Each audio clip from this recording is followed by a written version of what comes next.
আসসালামু আলাইকুম ওরহমতুল্লাহি ওবরাকাতু। সম্মানিত মুসলিম ভাই ও বোনেরা, আজকে আমরা পবিত্রতার কিছু মাসালা শুনি।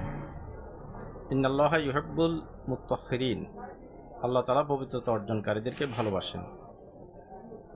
মানুষের প্রস্রাব পায়খানা রক্ত বা যে কোনো প্রাণীর প্রস্রাব পায়খানা রক্ত এগুলি নাপাক। এগুলি যদি শরীরে বা কাপড়ে লাগে তাহলে এগুলি পবিত্র করা ব্যতীত নামাজ আদায় করলে নামাজ হবে না। এখন আমরা জানব কিভাবে আমরা এগুলি থেকে পবিত্রতা অর্জন করব। আমরা তিনটি মাসালা বোঝার চেষ্টা করি।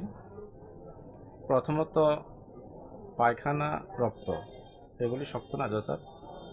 এগুলি যদি শরীরে বা কাপড়ে লাগে পবিত্র করার নিয়ম হলো যতবার ধুইলে নাজাসাত দূর হয়ে যাবে এবং রক্তের দাগ উঠে যাবে ততবার ধুইতে হবে। হ্যাঁ, একবার ধোয়ার পরে যদি নাজাসাত দূর হয়ে যায় এবং রক্তের দাগও উঠে যায় তাহলে আরও দুবার ধুয়ে নেওয়া উত্তম। মোট কথা পরিপূর্ণ 3 বার ধুইতে হবে। পরিপূর্ণ 3 বার ধোয়া উত্তম। 3 বার ধোয়ার পরেও যদি রক্তের দাগ না ওঠে এবং নাজাসাত দূর না হয় তাহলে যতবার ধুইলে উঠবে ততবার ধুইতে হবে। এতে শরীর কাপড় এগুলি পবিত্র হয়ে যাবে। আর প্রস্রাব যদি কারো কাপড়ে লাগে, প্রস্রাব লেগেছে শুকাই গেলে এটা তো আর দেখা যায় না, তাহলে এটা পবিত্র কিভাবে করব? প্রস্রাব কাপড়ে লাগলে পবিত্র করার নিয়ম হলো এটাকে 3 বার ধুবে, 3 বার নিংড়াবে। 3 বার নিংড়ানোর সময় বিসমিল্লাহ পড়বে এবং তৃতীয়বার ভালোভাবে নিংড়াবে। ভালোভাবে নিংড়ালে পবিত্র হয়ে যাবে, আর যদি ভালোভাবে না নিংড়ায় তাহলে পবিত্র হবে না। এবার যে সমস্ত বস্তু নিংড়ানো যায় না সেগুলি পবিত্র করার নিয়ম জানবো আমরা।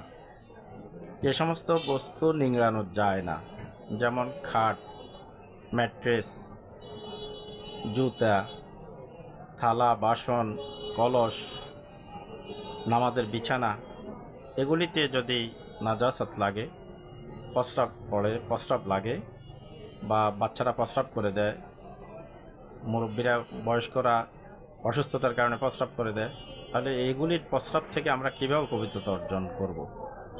এগুলির পবিত্রতা অর্জনের নিয়ম হলো প্রথমে একবার ভালোভাবে ধুয়ে নিবে, তারপরে পানি ঝরার জন্য রেখে দিবে। পানি ঝরে যাওয়ার পরে আবার ধুবে, আবার পানি ঝরার জন্য রেখে দেবে।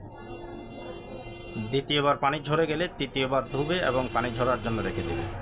তৃতীয়বার পানি ঝরে গেলে খাট, নামাজের বিছানা, পাটি, বাটি এগুলো পবিত্র হয়ে যাবে, জুতা পবিত্র হয়ে যাবে।